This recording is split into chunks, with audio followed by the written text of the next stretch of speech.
Part 2. I got my peaches down in Georgia. Yeah. Part 1 was just the Russians. We gotta go. We gotta go. You know? Yeah, man. Sometimes we don't say goodbye. Yes. We just run out. I apologize for my behavior, guys. People were bursting in here, coming to collect their debts. You know? Yeah, it's bad in these streets, man. Yeah, man. But we couldn't start part 2 without at least trying for Skumbuzo. Sure.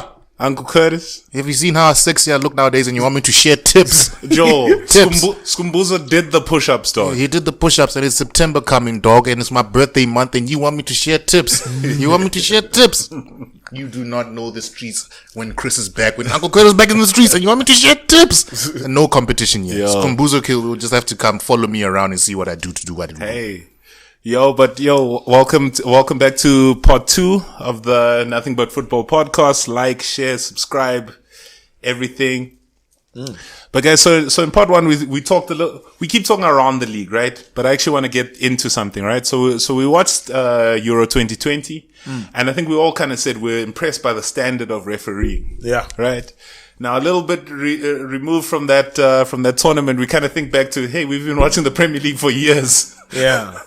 Have we watched that high level of refereeing? You know what shocked me? Yeah. The English refs came back and started refereeing preseason games. They went from being decent to terrible within 5 minutes. I was like, is there an agenda here? There might be an agenda there. But like I said, bruh, these guys like being superstars. These guys know. I think maybe there must be like some sort of, the union must be heavy. The referees union in England must be very deep. From a FA point of view, where these guys are protected, because now you can already see that these guys just hit you with whatever, get up, bro. Get up. But in like these tournaments, like it's visible, bro.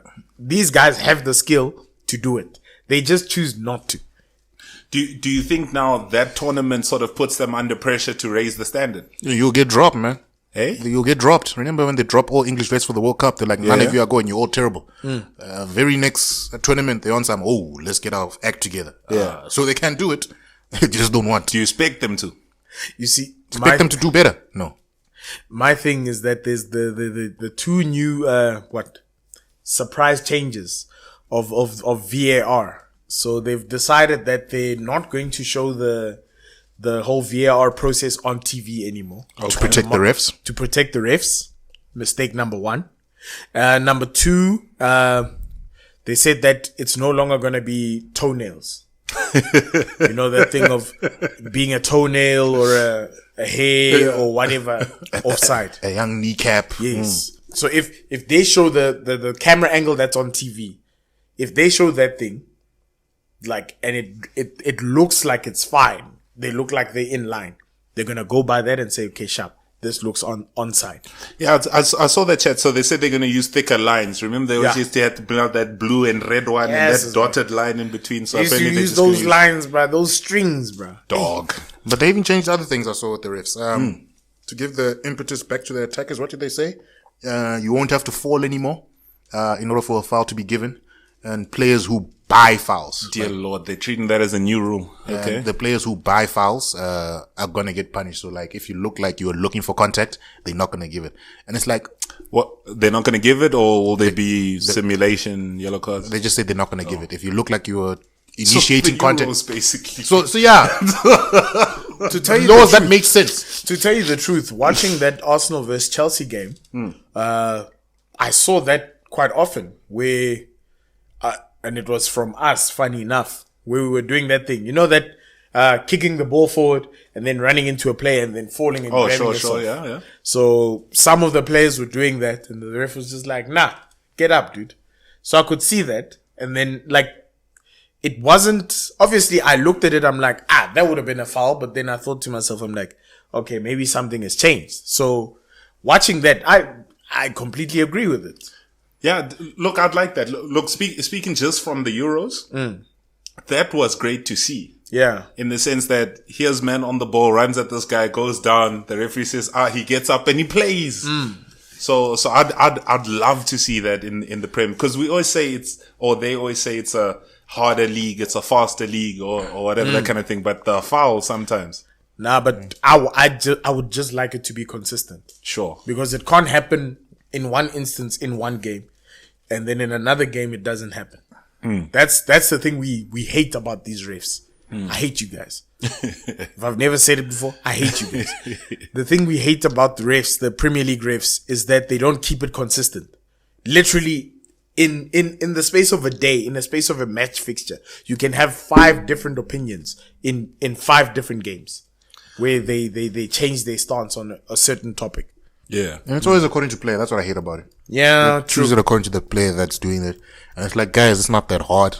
Just because he's foreign doesn't mean he dives. The biggest cheats are the English guys. Yeah. From Wayne Rooney to You're Harry actually Kane. right. Yeah, you're right. They are the biggest divers. They are the biggest cheats. So let's not get it twisted. Yeah, so look, I'd be interested to see. I mean, there was quite a few penalties last year, so I'd love to see that number go down and just more, in play goals and situations like that. I mean, that. I think they broke the record amount of penalties from the penalties from last season. Yeah. That number was already reached by just in February. But that's the thing. I don't mind those number of penalties. It was the number of soft penalties that were given. Yeah. Because even when you watch some of those games, a player where he was fouled, but because he didn't fall, a penalty was not given. And it's like, but you knocked me off balance, and now I must, that type of situation where a player beats you, and now you're trying, because he knocked you off balance, you're trying to regain balance, but by the time you regain balance, you're over the line, and then they don't give a penalty for that. That is a clear obstruction. You're not trying to play the ball, you're just obstructing the player. And they say, nah, but you didn't fall, you should have fell. And it's like, but guy, how am I gonna fall if I'm trying to keep balance? Yeah, shame. If they're trying to, encourage integrity in players, I think that would be a good rule. As in, listen, even if you don't fall, but you were clipped, we'll have a look at it. So yeah, man. Yeah. Trying to raise honest men, bro. Yeah, look, for me, I think, obviously it's still a goal from a penalty, but I want to see more in-game action. I don't want to see we attack and then we turn left and I go down and it's just a penalty. You know what I mean? Obviously penalties are necessary, but I mean, it's an exciting league to watch. I don't think it needs that many penalties to still be entertaining. No, I'm exactly. not saying these penalties. You must just give them correctly. Give them correctly everything. Not these Bruno fouls where it's, and then you fall 20 meters down the line. It's not an agenda, dog. It's facts, man. To tell you the truth, I think they're going to be a lot tough on that guy this season. I worry that they're going to be tough on him. But we'll see how it goes. Could be. No, It generally goes that way. No, last season it felt like they were just saying, hey, no. He looks like he went down. This season, especially, I'm assuming they're going to have those talks where they review the season and they're going to say, you guys let this guy get away with a lot last season. Not that I'm not saying that, Bruno. No, but I get you. It's the softness of the fouls, yeah. Because remember, I'm not even going to fight. Remember at some point where you guys, it was Ashley Young, who came into Man United and he was diving a lot, and then they kind of started treating him a little bit more harsh. Yeah. Yeah. So And he got his act together and went to Inter and won a title. Good times. You got titles at United too. Yeah, but not towards the end. We don't count Fergie titles in this world. Oh, sure. No, actually, Fergie titles are his titles. Yeah, it's Fergie's. It's not the players. It's Fergie's titles. Especially in the last season. Let's be honest. Oh no, that was Fergie all day. We can never look at those players and say you did this. It was brilliance of the. Listen, that last title is Fergie and Van Persie. Yeah. Screw that man. Hey, screw that man. Oh, RVP. Screw both of them. Listen, Ferguson took that title with Take RVP. But from a refereeing perspective, do you think it'll make it a better watch? Because I mean, it's already the most watched league. The controversy also obviously adds to that. But do you think better refereeing will change? In theory, yes, but watch them cock it up. Watch them mess it up. There's never been a rule change that they've done and they implemented correctly. Yeah, they change it halfway through the season. No, and then all of a sudden, fair. You're not getting. So in theory, yes, but watch them cock it up. Yeah, he's right though. Premier League always takes long to implement the thing, and when the refs mess it up, it's never like, listen, this guy will get punished for what he did. They will always make an excuse for the ref. And then, it takes time. But halfway through the season, that's where something that was, a problem in the beginning, they'll now decide they want to deal with it now. At match day 36. Yes. Look, so I think from a refereeing perspective, I'm interested to see it, right? Even from the VAR perspective, right? So they were saying the Euros VAR, they had 7 people in the VAR, whatever, and they could delegate, to each person. So if it's offside, you are the person that checks the offside. If it's a penalty, you are the person that checks the penalty. And that sort of added to faster decision making. Yeah. Premier League, there's 3 people. And there's already 3 suspect people. Yeah. So they're mentioning that's why the Premier League decisions take so long. That's why they're always of a sort of different standard, because if you're the offside guy, that's all you're watching. If you get that wrong, I don't. The problem, they got the experience. Now you take what you learned and you bring it back. If you don't bring it back in the second season, then I don't know, bro. Then that's your the problem with they won't be able to do 7 refs. They don't have enough.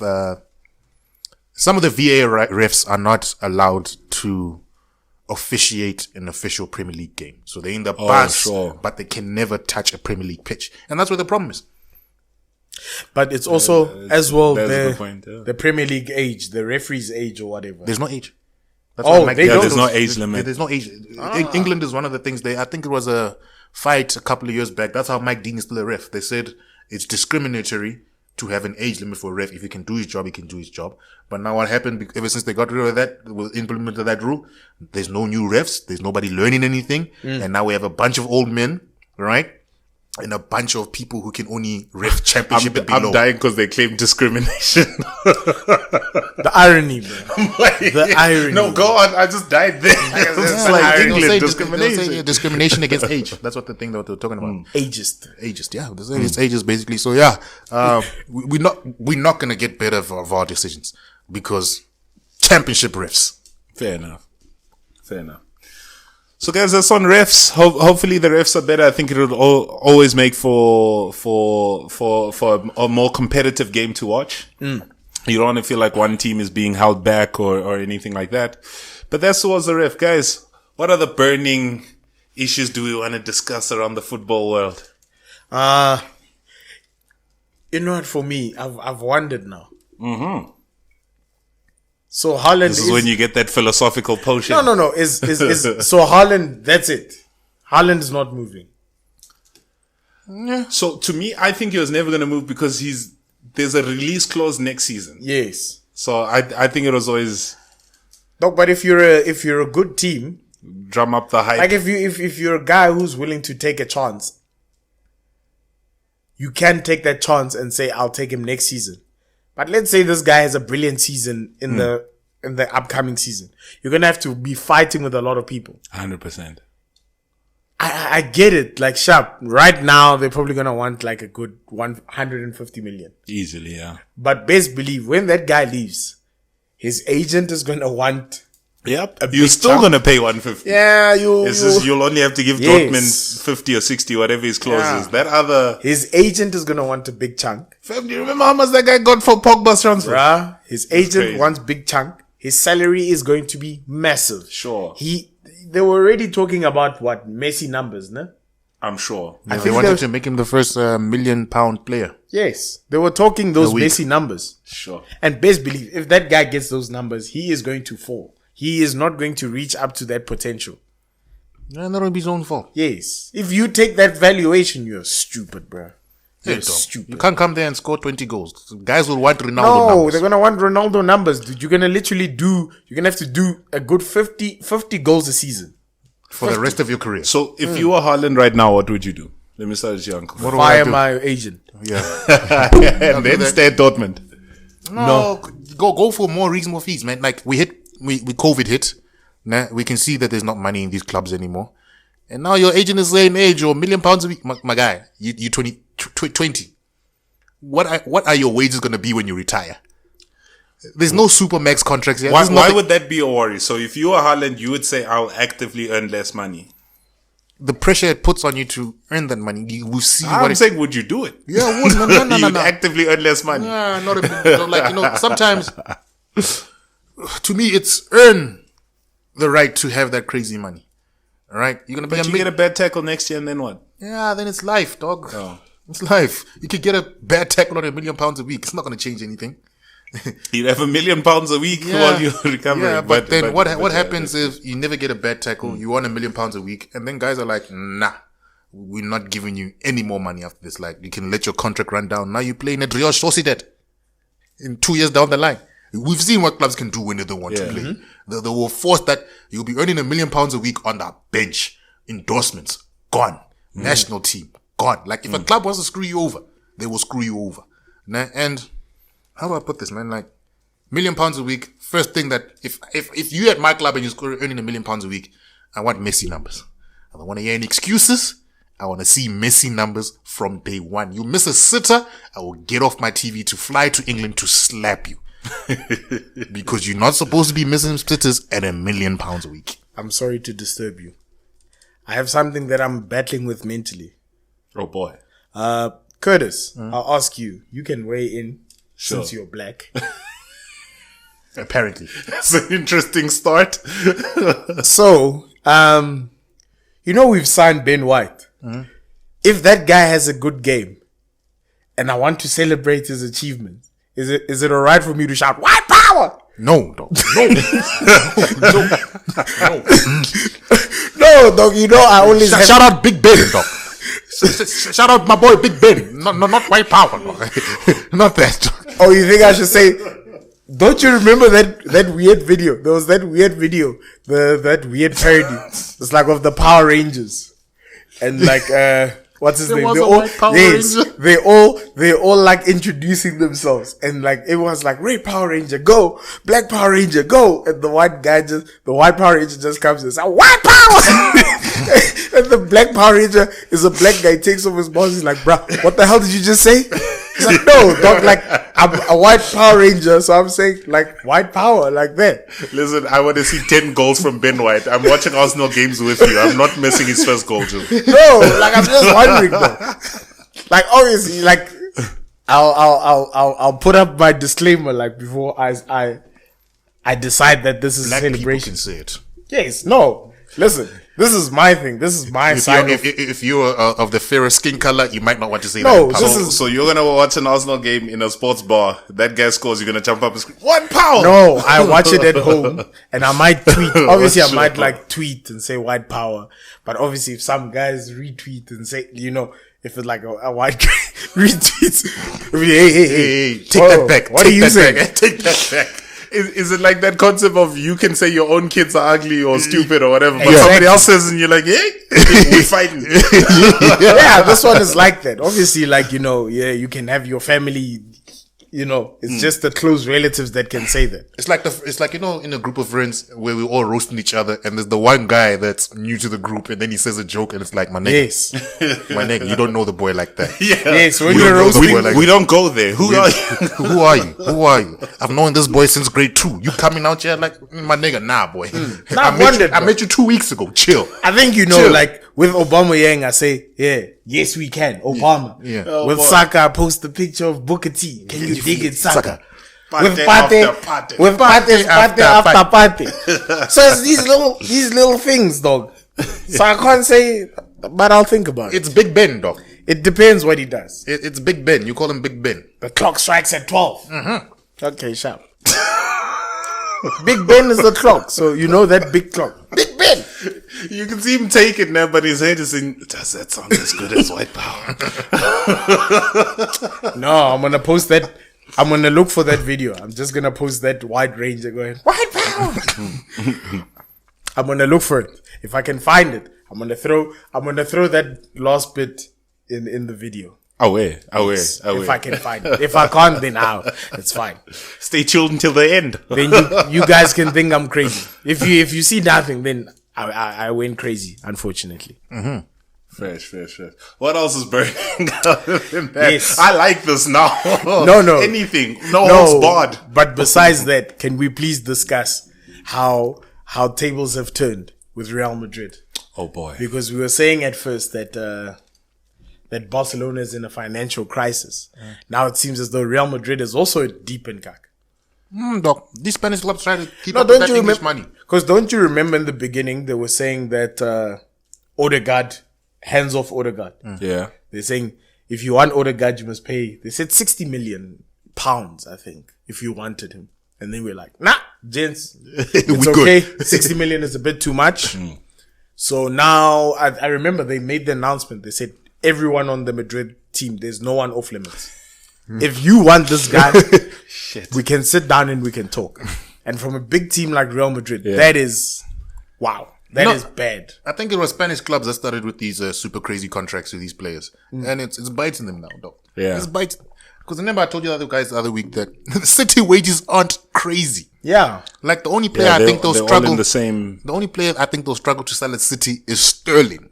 Yeah. KDB is old. Nobody's going to give him those wages. It's going to be like, my boy, you're 30-something now. Yeah. Real Madrid will. The only way. No, but you know what I'm saying? But they won't give him more than he has now. They'll say, we'll take you down to 200. Sterling, he's still 28. They're going to look at him. He's young. Yeah. If he stays in England, with English tax, he can manage to. No, not wages. No, wages, he might not go up significantly. He might go up by like maybe an extra 5 or 10, depending on how his previous season was. Me as a club, I'm not paying those wages. Yeah, of course. I'll squeeze City to pay half his wages. No, of course. Because they want to get rid of him. I think a couple of clubs have done that in the past, where it's like, oh, he's gone, but yeah, we can't afford the wages, so you're going to have to subsidize the wages while he's gone. And he's on our books. Alexis Sanchez. You see what I say when I look back and I say, when people were saying who really lost? When it was between us with Mkhitaryan and you guys with Sanchez. I was like, nah, bruh. I think we were fine. Bro. Yeah, we were fine. Dog. You didn't work out for us, but we weren't paying wages. You know what? I'll even take this one on camera. After that transfer, you gents were saying, Ejo, did you see this guy's last 6 months at Arsenal? My best, Ejo. It's Sanchez. It's another RVP. Yes. Yeah, I came with that hype. It's another RVP. Ha 3 months in. That was one of those instances where I saw some guys, when they get the money, it's like, yeah, I'm sharp. He wasn't in the right mind spirit, because he went there first day of training. He's like, can I go back? Can I tear up this contract? And I was like, my boy, you did the club dirty. You think they want you back now? No, in his own. Who was he following though? No. Listen. I feel squad for him. I don't even blame Man United from that point of view. I don't feel sorry for any Arsenal player that did my boy Wenger dirty. No. For me, like, I look at it as in, like, from that point of view, his only motivation was money. That was really his only motivation. He can't say who was his coach Mourinho. at the time. It was Mourinho, ne? Yeah. But you guys were doing okay-ish. Or was it still wasn't that far after Ferguson, so we still had hope of. So that was my thing, as in, like, bruh, you're going into, but before Mourinho it was David Moyes and Van Gaal. Yeah, you were going into a team that was not was not on the way down. Like, they were in a little bit of uncertainty. So you must have had motivation to go there. And his only motivation was money. He cannot blame anyone else. He can't say, as soon as I got, that's why I don't feel squad for him. When he said, as soon as I got there and we were training, I was like, shut up, dude. You went there for money, hoping things would be okay in the front. Then when you saw certain things where they probably told you, they probably told him you have no free roam. At Arsenal, they said, bro, you can run wherever you want. They said run left, run right. Wherever you want. Mourinho probably told him. Just run wherever Shamak Mourinho probably, Mourinho probably said, you bastard, you're going to stay on the right. You're going to feed Lukaku or you're going to feed whoever. Sure. You're going to stay on the right. What are you doing stepovers for? Yes. Bench. Exactly, bro. Dog. Yeah. But I won't lie. I feel like those stats might have been leaked by someone, bro. Which from Man United. The ones where they were like, he loses the ball so many times. Or maybe sour Arsenal fans. Nah, it's Man United. Mourinho. Dude, that's the first time we started to see. He did really lose the ball. Yeah, dog. Now they started to, like, really point it out. Isn't like, nah, dog, this guy loses the ball. I'm like, okay, yeah, you really did, eh? Yeah. And shame. I don't even want to say wrong club. It's just how that went wrong. Honestly, I think somebody needs to write a book on that one day. Wrong mentality. Wrong mentality. Wrong club, wrong mentality. Wrong mentality. But if he's on the way down at you guys, would he have gone somewhere and done something? I feel like maybe a new challenge. I feel like that 6 months, he knew there was an offer coming. It was one of those, as in like, hey, bro, there's a big money off. United wants you for big money. So you're starting to see yourself a little bit better than the club. The City already said how much? Yes. Remember City, like it was that City valuation, and then they said, nah, if this guy wants this much, we're not taking it. Already he was feeling himself by then. Yo. And he didn't want to swallow his pride and say, you know what, But guys? that was sad. Yo. Nice Nah, life. not for us. Don't feel sorry for these multimillionaires Yes. in pounds. No, it was sad for the club, Shep. It wasn't And then even. that meant you couldn't give him away, Joe. Yeah, no, bro. I think Inter Milan took him in a pack of cigarettes, Joe. Nah, dog. Inter did you guys a favor. Yeah. And they even bought, I can see they even bought him back a little bit. He's got yeah. a new lease in life. Not as great as he was at Arsenal, but yeah. Sure. What else is pending, Jens? I actually want to ask you, Jens, because we allude to it a little bit. But who's your most hated figure in football? In all of football, I actually want to come to you last because I have guesses, but I'm sure you're going to surprise me. But like let's talk from an Arsenal perspective. The player that left that hurt the most. that hurt the most. Yeah. No, not hurt the most, but the one I hated the most, I'll tell you. Sure. For me, it was Van Persie, but gone. Van Persie and Fabregas. Van Persie and Fabregas. Screw them. To death. To tell you the truth, for me, Ashley Cole didn't even hurt that no. much. To tell you the truth, Fabregas, it was more of that thing of like, dude, I don't blame you. Sure. It was what else? The Fabregas one. You were hyped up by Bras. They hyped you up. You were playing with Spanish guys, Bo Puyol, Xavi, and those guys. Those guys were hyping you up. They were telling you, bruh, this is home for you, dog. What are you doing in England saying that this is home, dog? Come back this side. The big players hyped him up. And he also felt like, nah, dog, I'll do well that side. He got burnt when he got to Barcelona sharp. You do not do Monsieur Wenger dirty. He put his faith in you. You burnt him. I do not care about the hype. That man took you as a young 16-year-old doing nothing. To tell you, turned into the story that you are. Are we looking at his Barca time as not good? his Barca time was pretty good. But to tell you the truth is, Barca screwed him over. Barca decided, you know what, you ain't no Messi. We put you in Messi's position. We're not putting up Messi numbers. Go. No, but what I'm trying to get at you is, he could have been an icon at Arsenal and an icon in world football. Now he's just in the footnotes. Why world football, right? Because so I hear you on the Arsenal thing, right? But Arsenal wasn't really. What did he win in his time at Arsenal? Nothing. Because Harry Kane, the chat is what has he done? But they would have viewed him like Harry Kane But you because see, he would have been putting up the numbers. no, to tell you the truth, for me, I didn't. The Fabregas one didn't really. It didn't hurt that much. He went on strike against Wenger. Like, it hurt. No. It didn't hurt, but he did my boy dirty. No, I get you, but that's why I say for me, like from that point of view, it didn't hurt. It made more sense than the Robin Van Persie one. Robin Van Persie went and title chased. They told him, they're like, dude, just stay. You will be a legend if you stay. He decided, nah. Wenger was going to build a team around him. Yes. No, not Van Persie, around Fabregas, and he said, I'm good. Bro, but It was that at a point we didn't have to sell players, and he left. nah, dog. I don't hold as much ill will for Screw that Fabregas. man. You know what's What if he was Matt Letitia? Did you see? Isn't I Matt don't know Letitia a Premier League legend?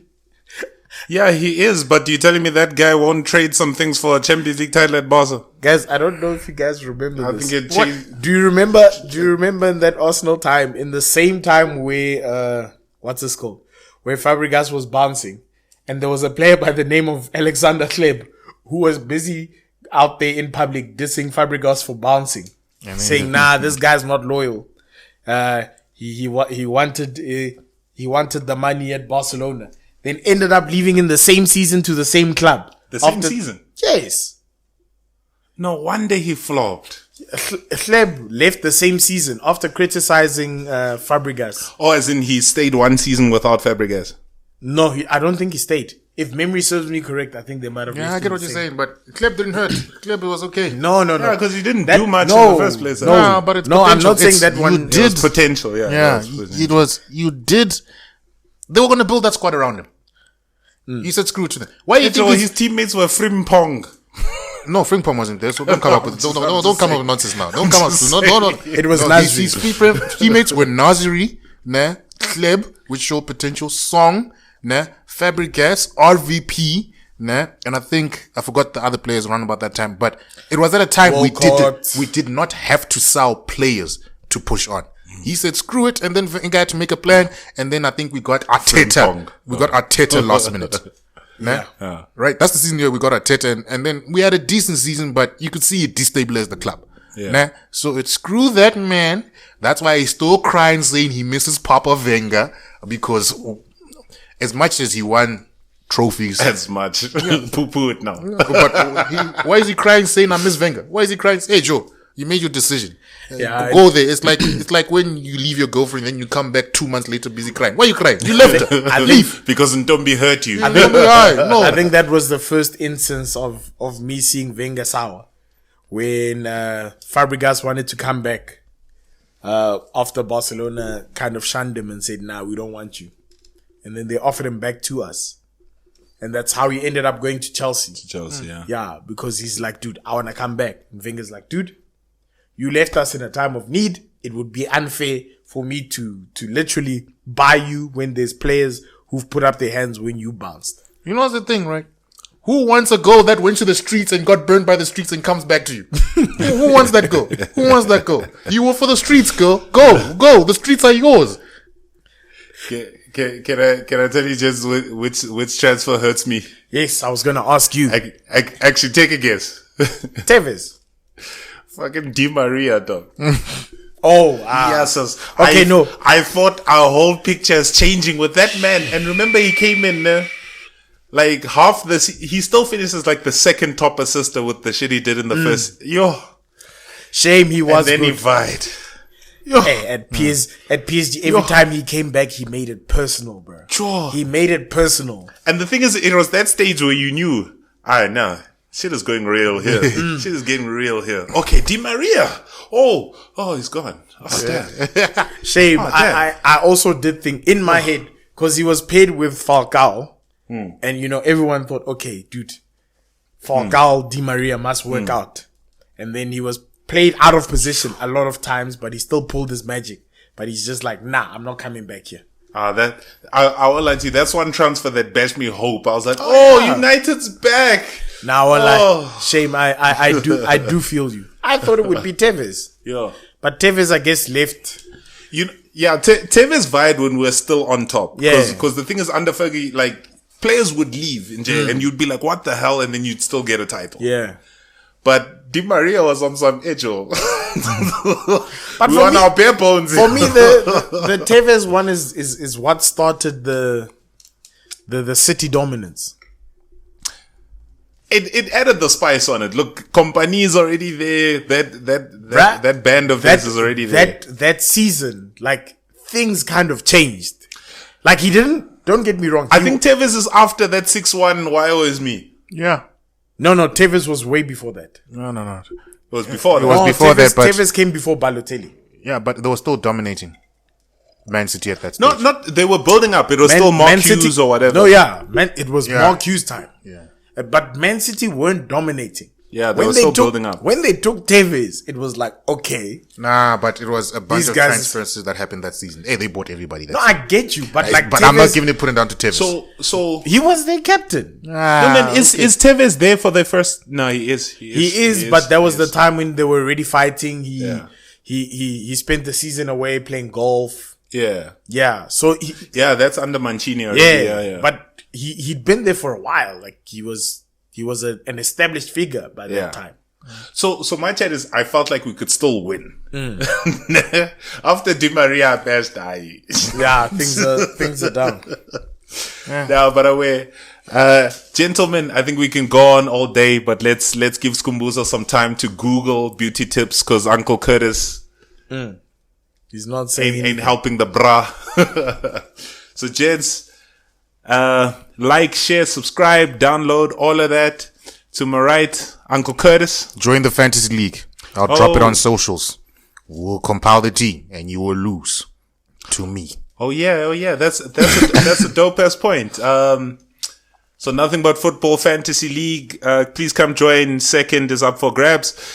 Post, drop it in the comments. What do you mean second, dog? Third. Third. Because the MBF is going to be first. I'm going to be second. I don't know where you losers going to end up. No, but yeah, guys, the link will be in the description, for all our pages. We'll keep dropping it. It's a nice way to test yourself. I'm not saying that, you suck, but, let's just see how well you do. I'm sure, yeah, we all feel ourselves, from a fantasy point of view. So if you do feel like, you're a good fantasy, fantasy player, come join in, see what happens. We'll have some laughs and all that. You can interact with us on our social media pages. We'll keep dropping the links and, photos of the standings. But yeah, it should be nice. It should make things interesting. Away. So yeah, join us on that. Let's see how it goes. But yeah, it's been another episode of Nothing But Football. I think we can go on as we normally do. But guys, we'll catch you next week. Peace out, y'all. Peace, guys. Peace. Don't do drugs.